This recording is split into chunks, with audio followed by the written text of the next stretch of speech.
Welcome to Fitting It with Hair Made Easy. Today we're joined with Adele Catherine, a global balayage educator and expert, sharing her journey, tips and insights within the industry. Hi Adele, and thanks for joining us today. Hi. It's going to be great chatting to you and hearing all about your amazing business that you've built and how you've got there. So we're going to start with some quick fire questions. Okay, give it to me. So, balayage or extensions? Balayage. Really, do you just love it? Yeah, live, eat and breathe it. That's brilliant. One product you can't live without? In the salon, so I was thinking about this, and it's probably going to be Get a Grip dry texture spray, and especially now that I've got like a bit of a signature wave that I do in the salon, and I just don't think I'd be able to style without it, and I absolutely love it, which is like a Kerner Hair Cosmetics, and I just love it. Brilliant, I love that. What about your favourite Hair Made Easy product? Or tool? Well, I was going to say the nano beads, but actually them brushes, right, I'm obsessed with them. We use them all just because of how wide they are, especially for like blow drying fringes. Game changer for me. Brilliant. We love them brushes too. So glad you love them. Dream clients, if you could have anybody in the world, who would it be? Oh, it's such a hard question that, isn't it?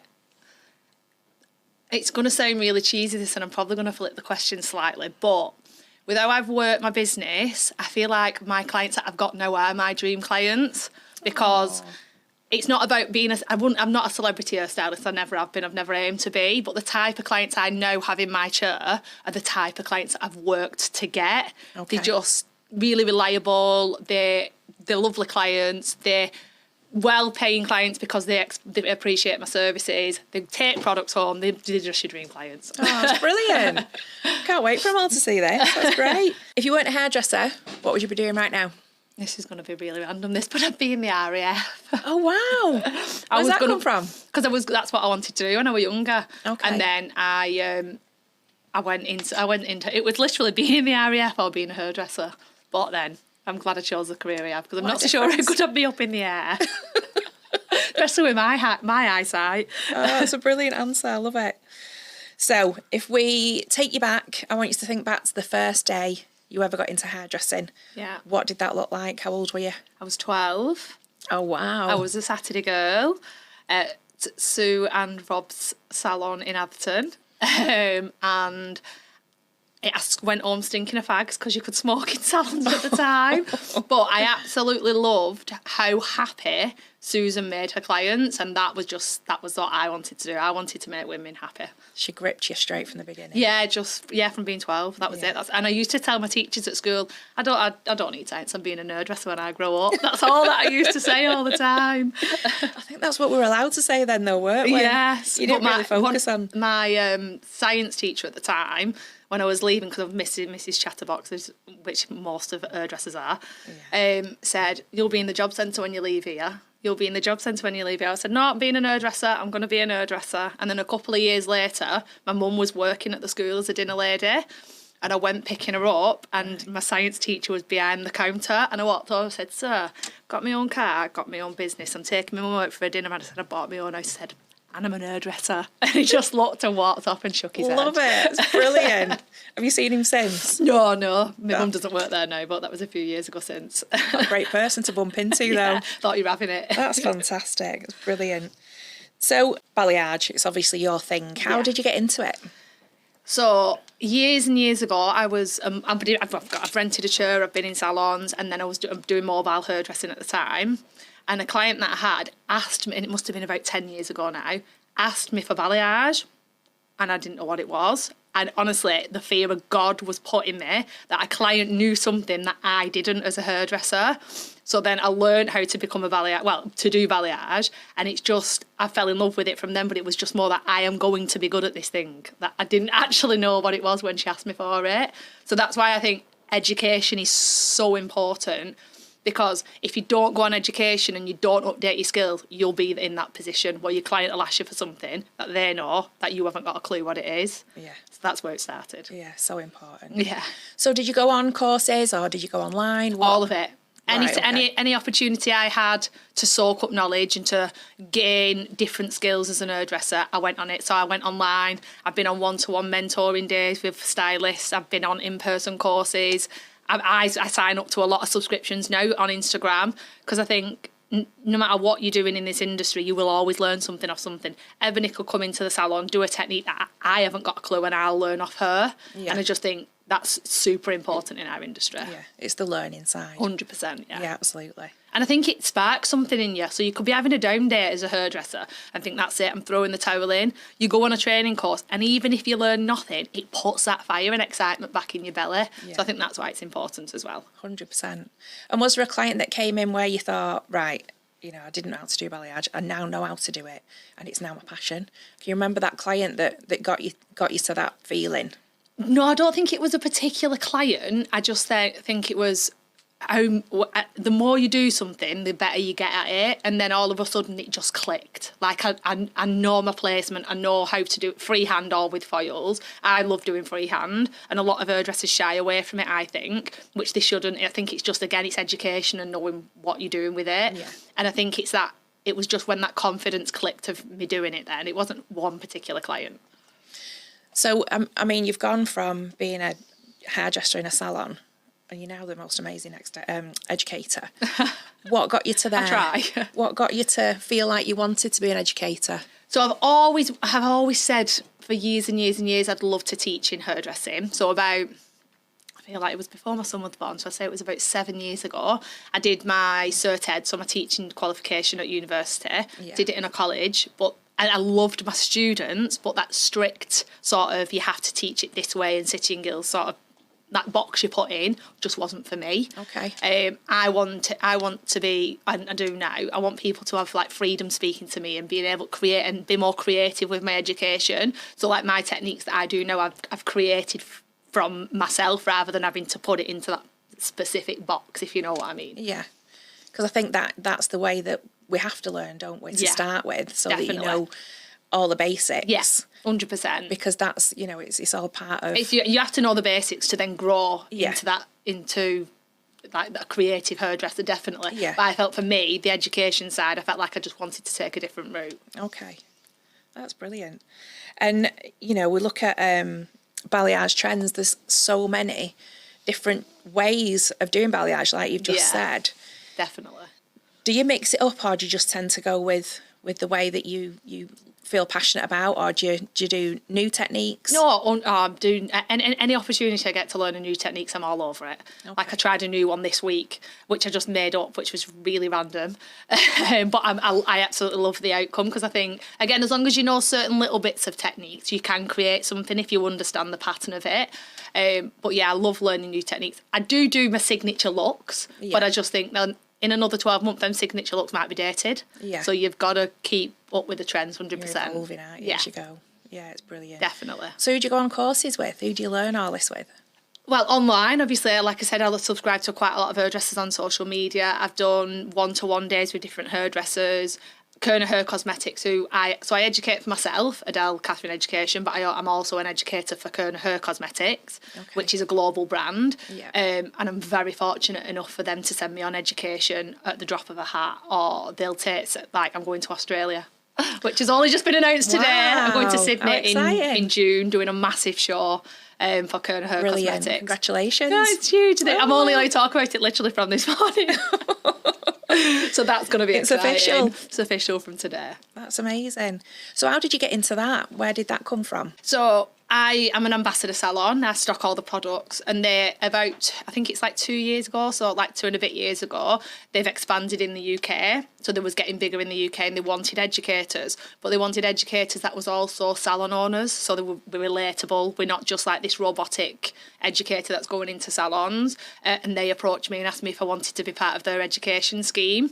So we went and did my level 1, but that's because no matter what experience you've got, they wanted everyone to start off on the same foot, and then I've sort of built up with that from there. Yeah, brilliant. Which I love. Yeah, absolutely. So how'd you go from that to where you're at now? How did that journey evolve? Patience. Okay. Great. Putting myself out there when I really didn't feel comfortable enough to put myself out there. Winging it a little bit, I'm not going to lie. Yeah. Like my very first education class that I did for myself was a free class. I messaged all my hairdresser friends and said, right, I need to take content of a packed out class. Do you want to come? But it cost me money to set it up. Like I didn't make a penny off it. But then the world saw that very first booked out class that I did. Yeah. And it sort of got the ball rolling, so to speak. And then I started off with smaller classes, and then once they filled, I got bigger classes, and then now I'm doing a UK and Ireland tour, which is selling out pretty fast. Wow, that's incredible. I love it though. I genuinely love it. What an achievement. Yeah. It's hard to think of it like that, but yeah, I'm getting there. Are you getting proud of yourself? Are you getting to learn to be proud of your achievements? No, because I just feel like I'm not nowhere near where I want to be. I do when like people pull me up a little bit about it, but I struggle with that side of things. I just think I'm still head down, focused, let's go. Yeah. Which sometimes keeps you grounded, doesn't it? Yeah, very much so, yeah. Right, like it's important for you to step back and go, actually, this is what I've achieved. This is where I am now. I do try, but I really struggle with it. I do struggle with it because I just feel like, because it's happened so fast for me, it's not like, obviously I've been a hairdresser for a very long time. I've been in salons for over 20 years, but like the education and my business growing as fast as it has probably only happened in the last 1.5 years, 2 years. So I'm still on catch-up mode, I think, a little bit. But you've put that work in. Oh, yeah. Morning, noon and night. It's blood, sweat and tears. And it's the only way, isn't it? I mean, some people think it's just, it's you meet the right person and away you go, but it doesn't work like that, does it? That's me getting up at 5 o'clock in the morning, searching into Instagram trends, being on my laptop till 11 o'clock at night, replying to people, and blood, sweat and tears. Yeah. Definitely wasn't an overnight thing. No. And it's how do you get that point across? It's hard because people see you as all of a sudden you're just doing well, and it's not the case. Yeah. It's believing in yourself when nobody else does. It's clapping for yourself when nobody's watching. Yeah. And I think that's what you need to, especially for someone who's really doubting their own self, you're never going to know unless you just give it everything. And then that's when things happen. And consistency is so important as well. Yeah, definitely.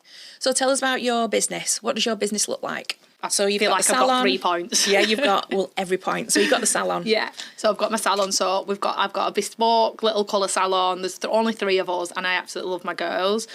We are looking for somebody else at the minute because I've stepped back a little bit behind the chair. I'm only doing like 3 full days in the salon now. And we're a bespoke colour salon who obviously offer extensions as well. And we work one-on-one with our clients. It's really chilled, like it's a dead relaxed vibe.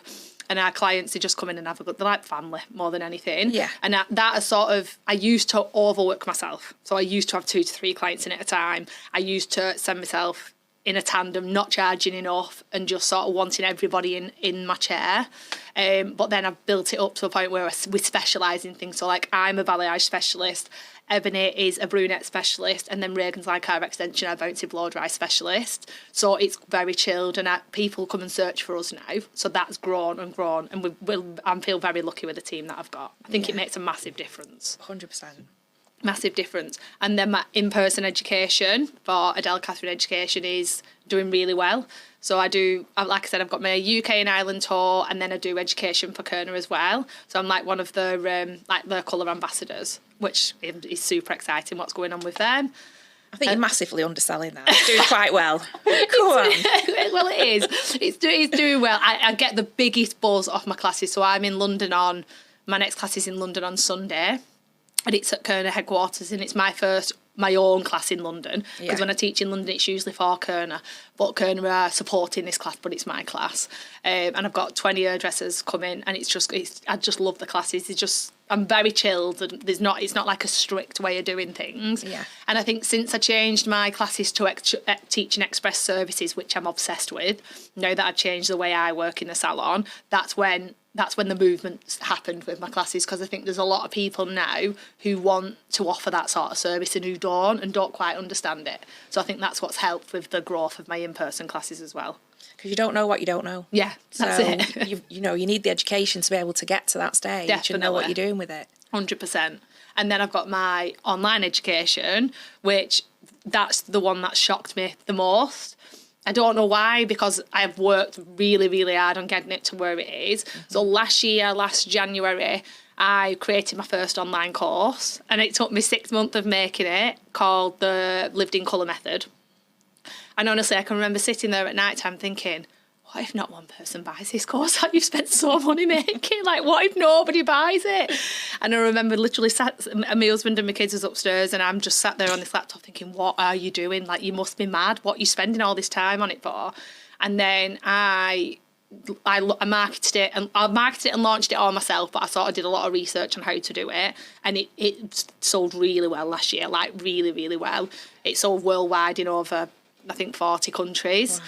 Wow. So because of the success of that, and then the feedback I got off that, and speaking to other hairdressers, is when I wanted to create like a low cost education for someone, because somebody can't necessarily afford £400 for a course all at once. Yeah. Which is when I then just launched in this January, so 12 months exactly to the day, I launched Easi, which is Adele Catherine Education online.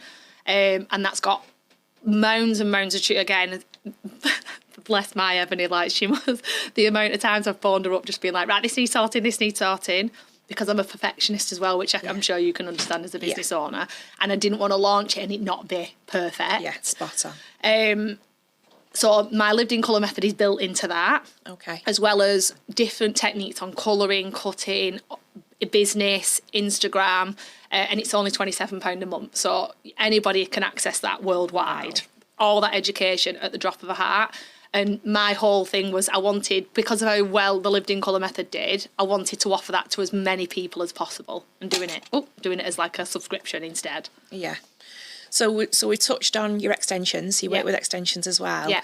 Do you tend to incorporate that quite a lot with your clients? So the girls do in the salon, they do a lot of extensions, and because I was more focused, should I say, on mainly the colour side of things. I didn't offer it as much, but now it is something that I'm pushing alongside it, because I think where extensions are going and have definitely changed in the last few years. They're so much more natural. They're so much more lived in. They're not just your one size fits all extensions like it used to be a couple of years ago. So I think it's definitely something that I'm pushing alongside my colouring now.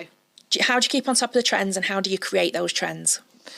I think it's just keeping an eye out of what customers. So I'll ask. I literally will ask. So I'll go on social media and I'll be like, what do you guys want to see? Like, I don't want to just throw it out there and it just be a waste of time. Like, what you're liking at the minute? Is there a certain colour you're liking? Is there a certain trend that you're liking? So I will literally just ask my audience at the same time as I'll go on the explore page and I'll see what's popping up, and I'll go on other hairdressers. It's research, isn't it? And constantly looking at what's changing, because it changes so quickly in our industry. If you don't, before you know it, there'll be a trend you don't know anything about. And it's quite brave asking.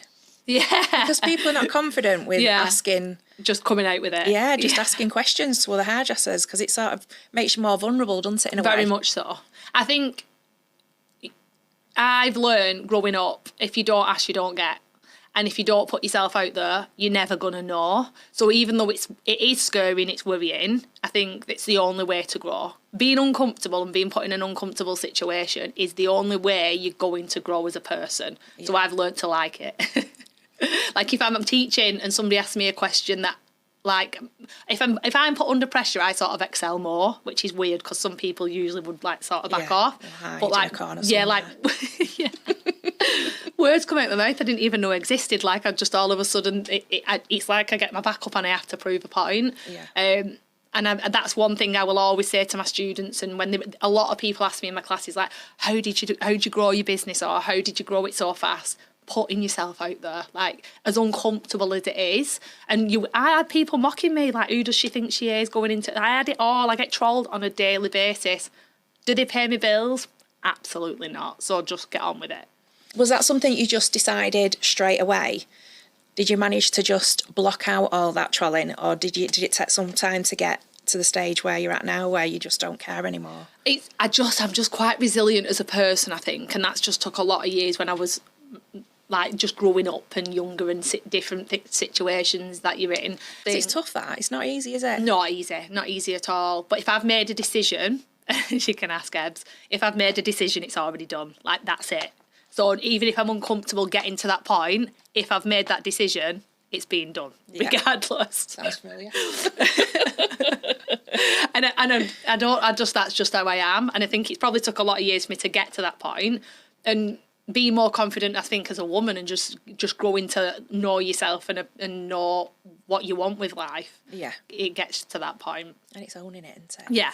So like when I made a decision that I wanted to get an online course, when I decided I wanted to release my first course, I had 2,000 followers. That's all I had. Wow. But I knew I needed a big following to be able to make that a success. So morning, noon and night, I made sure I would grow my followers. And within 6 months, I grew about 80,000, 90,000 followers. That's incredible. That sort of growth is insane, isn't it? But it is, really because it was a lot of market research. It was a lot of looking at what was working, what wasn't, putting myself out there and reels flopping, putting myself out there and reels working. It was a matter of figuring it out, but I'd made that decision, so that's what I was going to do. Yeah. And have you had some major viral videos where you go, how is that viral? Yeah. One of my most viral videos, which makes me laugh, is if you've seen it on my post, I'm not so sure if I pinned it. It was a lady with red, and honestly, you can ask the girls in my salon. I literally was just doing my client's hair. I'd read her, and it just come into my head. I thought, we need to record this now. So I put like a cape behind the head and said she wants to go blonde in one session. I whipped the cape, but my husband's bald. So I had him, I phoned him up, he was at work, I was like, you need to come into the salon, I need your bald head on this reel. And as I whipped the cape and put it down, it was his bald head. I was like, going blonde in one session isn't going to work. And I think it got like 9 million views or something. It just went absolutely off. Oh, it was brilliant. It got shared by so many people as well. And then people I don't even know, like, are you the one with the... I said, my husband's bald head's famous. I'm sure we shared it on our grid, didn't we? So, yeah, I love it. So you're all about working smarter. So what's your secret? How do you manage it? Well, I'm sort of a nightmare client. I haven't got time. I haven't got it. Like, I've not got it in my day. I'm like my girl's worst nightmare when I'm sat down. So I just think, and I think we are very much in an age now where people don't necessarily want, unless they're having a pamper, but they don't necessarily want to be sat in your chair for 4 or 5 hours. Yeah. So it's great maybe once or twice a year having that massive service, but I think if you're not offering express services, which is what I do a lot of in the salon, then you literally can be losing out on a whole market of people who don't want to be sat in your chair for 4 or 5 hours. Mm-hmm. So you can use those for topping up appointments in between, or generally people who just want a little bit of something going on in the hair. And I feel like we're definitely... like understated elegance now is very, very in trend. Like just a little bit of something classy, a little bit of brightness, a bit of pop. So that's where I started tweaking my techniques and learning off people online. Like the Blonde Chronicles is absolutely phenomenal, and how she works, and she really inspired me. So I started tweaking my own techniques to start creating smarter placements, and then it helped me so much in the salon that I then started to teach it and started to tweak it in a way where other hairdressers could understand it and put them into their salons. And the feedback off the people who've been on my courses is phenomenal. Like I had somebody message me saying it's the most I've earned in a day because I've started offering you services, and honestly it just makes me swell. Wow. I think that's amazing. Yeah, no, it's brilliant, that, isn't it? Yeah. I mean, you know, you talk about pricing. How do you talk people into changing the way that they price? Because I just say it how it is. Right, okay. Because I think the problem with us as human beings, we sort of, and especially as hairdressers, you feel loyal to that client, so you feel bad putting your prices up, and you start thinking more about their feelings and fundamentally your business. Yeah. Well, that's why you're there, to offer a service. And if you are spending a lot of money on education, which is what I say to the girls in my and gents in my courses, if you're putting yourself out there on education classes like this and you're investing in the best in yourself and you want to pass that on to your clients, it doesn't really matter, like, not that it doesn't matter, that's not the right word. It shouldn't be about necessarily how your clients feel, and do understand that some people can't afford these really, really expensive services. That's why offering express services is really good, but it's about your business and how you want to work and how you should earn money. So if you're only charging really, really next to nothing for a service that somebody down the road is probably not doing something as good as you and charging double, then you need to take a look at your business and start putting your prices up and working at actually how much for me to live comfortably, for me to not be worried about work, for me to actually be willing to go to work and do it. How much do you want to earn? Then break that down. How many hours can you work? And then work out what you want to earn per hour. Yeah. And then that's what you need to be charging, and take the emotional side out of it, I think, because I know it's easier said than done, but now I'm at a point where my clients respect how much I put into my business. So when I put my prices up, unless obviously they're going through something and they can't necessarily afford it, which then I will always compromise. I can always offer them a different type of service. Yeah. They fully appreciate when you need to put your prices up. It's just taking that step sometimes into it, and it's scary. It is scary. I don't know, Claire down the road, is charging less than you. Yeah. They're busier than you. So it's taking that step and being confident in... But Claire down the road might be busier than you, but then she definitely won't be taking as much money as you. So she's running herself ragged, going home. Actually, she's had 5 more people in her chair, yes, and the salon looks absolutely packed out, but you've earned £100 more than her off 2 clients. Yeah. So which salon do you want? Because I know where I'd want to work. Yeah. And my method of... when I'm working it out, if you're booked up for 2 to 3 months in advance, if you put your prices up by 10%, you're probably going to lose 10% of your clients. But you're doing the same amount of work for the same amount of money, but you've actually now got room in your diary for 10% more profit, because you're going to get new clients wanting to pay for your services that you worked hard to create. Yeah. I mean, it's a no-brainer, isn't it? I Yeah. think everybody needs to come on to your courses just to learn all this, just so that, I don't think we respect ourselves enough as an industry. Yeah, 100%. And I think if you're underpricing it, then it's sort of bringing our industry down. I think we need to rise our industry up, because you don't go into a salon now and get streets highlights, no toner, and off you pop. Like the bespoke services that you've spent time learning, time getting the best products. Like if you're offering high quality products in your salon and you're offering a high quality service, you're doing yourself a disservice by not charging what you should be charging. Exactly. Yeah. And a lot of the time, then you go home and wish you didn't do it. You're going home regretting being an hairdresser because you're not earning enough. Yeah. Only you can change that. Yeah. I did it. I used to undercharge, and I changed my whole business model. I changed from having every single person in my chair that I could just sit down and working myself ragged on 2-3 clients, to specialising in something, upping my prices and getting a better product in my salon. And I lost clients. For a couple of months, I was like, I'm not going to swear, but have I done the right thing? And then all of a sudden it just changed. My chair started getting full of those clients I want to sit in my chair, who want to pay my new prices. And then it grows and grows and grows. It's just believing in yourself enough. Yeah. It's that first step, which is the scariest part. 100%. Isn't it? 100%. Yeah, definitely. I mean, talking there about, getting yourself out there, your social media has gone crazy. I mean, how many followers have you got? Ebony, 100 and... Where are we at now? 155, I think. I mean, wow. It's madness. How did you go from 2,000 or 3,000 to that in such a short space of time? I know you've talked about, you worked day and night, which is, you've got to do to get to so quickly to that I step. worked day and night specifically because I wanted to create a course, though. Yeah. I think the social media side can be a lot more simplified if you just understand it. Yeah. But social media changes on average about every 15 days, what's trending and what's not. Yeah. So you can just about click and think, yes, I've got so many more views. And then Instagram will change, because that's it what drops happens. like a stone again. And you're like, nobody loves me. Oh my God, what is going on? But I just think, again, it was research for me. And it was putting myself out there doing things that I weren't comfortable with, like recording myself doing a stupid dance in the salon. Yeah. But then that got loads of views, and then something I put to I was working got absolutely nothing. Yeah. It's just tweaking what works for you. Like, you can get the fundamentals of someone. Like I did do like a live Zoom call, like an Insta growth crash course on how I did it. You can get the fundamentals, but then again, that isn't one size fits all. Something that works for your business might not work for my business. Yeah. And I think reels, especially reels, and viral reels, if you're wanting to grow a following, working out what's going viral and what's not, can get the followers in. Reels are something that you will definitely gain new followers. Like, I gained 27,000 followers off one reel.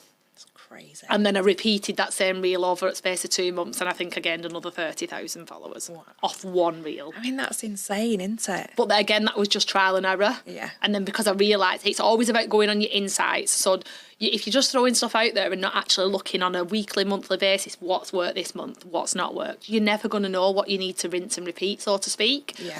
Like, educational content was doing really well for me, because even though I thought everybody must know this knowledge, actually they didn't. No. So the little tweaks of hints and tips I was putting on social media, everyone was saving, everyone was liking, because they actually didn't know it, even though you just assume, don't you? When you assume everybody's on your level when it's not always the case. Exactly. So don't gatekeep. Just let people know what's out there. Like, I've got an older hairdresser who's my client. She's like in her 60s, and she shouts at me for putting my hints and tips on social media. You're an oversharer, aren't you? She was like, Adele, they're yours, and I was like, no, but that's fine. Like, there's plenty of clients to go around. I want the industry to be confident and to rise up. But like, I'm not into keeping it to myself just because like Claire Downroad might copy it. Like, let Claire Downroad copy it. I mean, you know, you must get inundated. When you've got that many followers, you must get massively inundated with messages. You know, you've got your emails to keep on top of. Yeah. How on earth do you keep on top of all that? You need yourself an Ebony. So Ebony is my stylist. Okay. So she's my head stylist at the salon. She's our brunette specialist, but she's also I say part-time stylist, part-time PA because that's how she come into it. But she's mainly in the salon now. And she's going self-employed next month, which is a massive step for her. But she's still doing like a day doing my PA work. So Ebony's the person I phone when I cry. Because we all do a bit of that, don't we, every now and again. But she knows passwords to stuff I don't even know passwords to. But I do, but Instagram's my baby. So I reply to all messages on Instagram. Well, I try to. And I try to get back to as many people as possible, but I do have a life and I am a mum. Yeah. But as for like emails and things like that, I have, obviously, it helps me out a lot because otherwise I won't be able to do it. It's difficult, isn't it? Because your phone's pinging all day. And I think when you get to this point, it's making the decision to take on that extra help. Yeah. That can be really difficult. Because I'm what's the word? I'm not possessive. What's the wrong? What's the word? Like perfectionist, sorry, what I said earlier on. Yeah. So you want it done your way, but that's not always going to be the case. I think it's just about letting go of some things and delegating, which can be so hard because I think I can just do it all. Yeah. I think that was the hardest part for me years ago, was handing over the Instagram password and handing over the account because I've still not fully let go. I still pop in every now and again and have a little look, make sure everything's all right. But that definitely was the hardest thing for me, was saying, right, okay, this is yours. You do the social media. This is your baby now. Yeah. Because it's trust. That's massive trust. But when you have a team that is passionate about your brand as you are, then it does become easier. Yeah. Like sometimes when she's replied to things, I'm like, did I send that? She's like, no, I don't. I'm like, well, you really do sound like me. She was like, I know, that's the point. That's brilliant. Because I'm like, I'm sure I didn't reply to this message. Yeah. Do you have an automated message go out?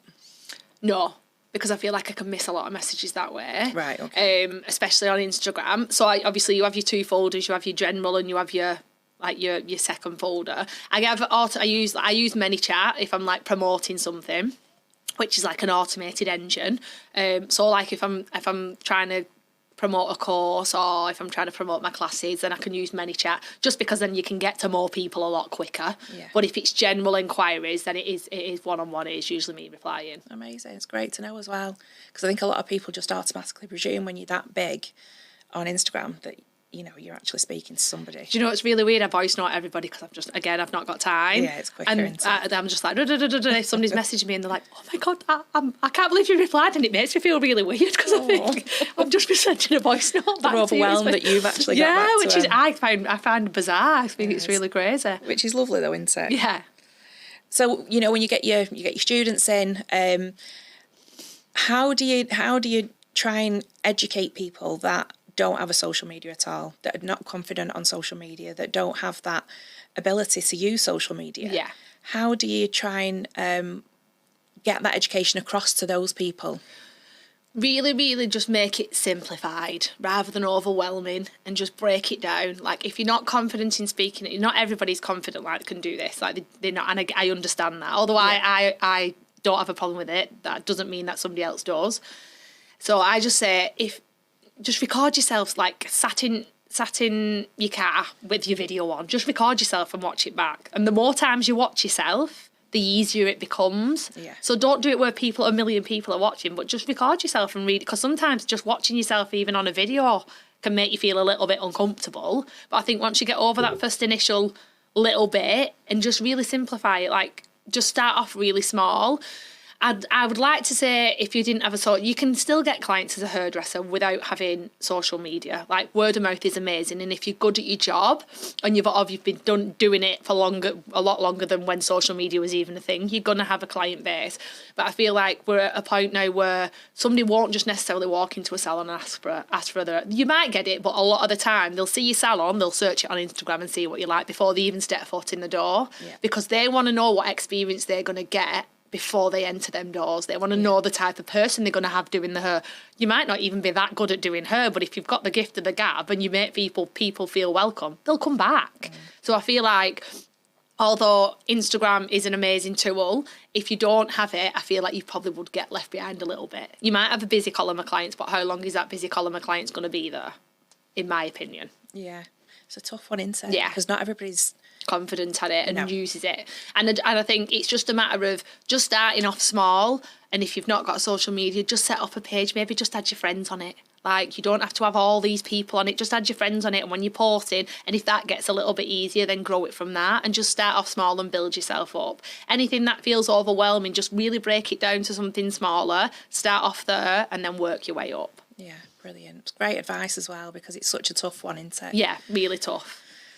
So, tell me about your most rewarding part of your journey so far. Is there anything that stands out where you go, do you know what, I actually achieved that? That's what I did. Yeah, so it was probably the very first time when I launched my lived-in colour method, and I'd marketed it, and I did a free online class. That's how I was marketing it. So I did my free class, and at the end of my free class is when I said, I've now made this course, and you can purchase it. And my very first live, I had 2,000 hairdressers worldwide sign into it. Oh, wow. And I was like, and I didn't have as many followers, nowhere near as many followers as I have now. Right. And that was an achievement for me. Like, even though it was a free class, just the fact that many people was watching me, I was like, it was That's like incredible. I literally just come off the live and burst out into tears because I couldn't believe it. And my phone was going ping, ping, ping. People was buying the course. I was like, oh my God, it's worked. Oh, wow, that's amazing. So that was massive for me. How did you get to that? Just marketing it. Yeah, so I did. I just sort of bugged a lot of people on social media. Like, it was a free face frame and freehand class. And not a lot of people, as I say, is confident at face framing or freehanding. So I did a lot of reels, and I tagged in it and said, like, if you want to sign up to my free class, comment the word X, Y, and Z. And then they got the link to sign up. And then I did it over an 8-week period, building up to it. So I'd talk about it on my stories, and then I'd not talk about it so it wasn't too big. And then I'd put it as a reel, and then building up to it. And then the 2 weeks before my class, every day I was talking about it on my stories and on my page, and that's literally all you saw on my page was about freehand and face framing. So anybody who landed on my page basically then signed up, and it was just in like a Facebook group, like a free Facebook group, and I went live in that. And honestly, I couldn't believe it. Like, Australia, like this, somebody had got up at 2:00 in the morning to watch. I was like, this is phenomenal. That's insane, isn't it? Yeah. What a brilliant way to do it, though. It's slowly, isn't it? It's introducing it slowly, and then rather than just overwhelming people with it and it being salesy and it not being genuine. And it was genuine, and it is genuine for me, because I weren't doing it. Obviously, I was launching my course, but I do enjoy teaching people, and there's nothing more rewarding than when like a student then sends me a picture of something they didn't feel confident with and they've absolutely smashed it, and they're now offering that to all the clients, and it really does gets me overwhelmed. I do love it. Absolutely. So what's next for Ace? So the plan for this year is, obviously we launched Ace at the end of January with 25 tutorials, and I didn't have any guest artists on at the time because it was just introducing it to the world. But each month I'm having a guest artist from different parts of the world doing different techniques. So we had Alex Walker, who is a fantastic cutting educator, for February. We've got Jenny from America doing colour theory in March, and each month we'll have a different guest artist, because although people are signing up to Ace to learn my techniques initially, I want to offer them so much more than that, and the community side of it. So under each video there's like a comment section where they can chat to each other. We've got a private Instagram for anybody who's a member to Ace that they can talk to each other, talk to me direct. And I want to really be able to just build up worldwide, not just in the UK, build up the confidence of hairdressers. That's why it's such a low monthly fee, because I just feel like it should be accessible to absolutely everyone. And that'll be why you're smashing it. I'm trying. I'm trying. And I want to grow that so much this year. That's my main focus, to be able to offer just really, really high quality education, but just at a really low price. That's brilliant, though, isn't it? Because it makes it accessible for everybody. Yeah.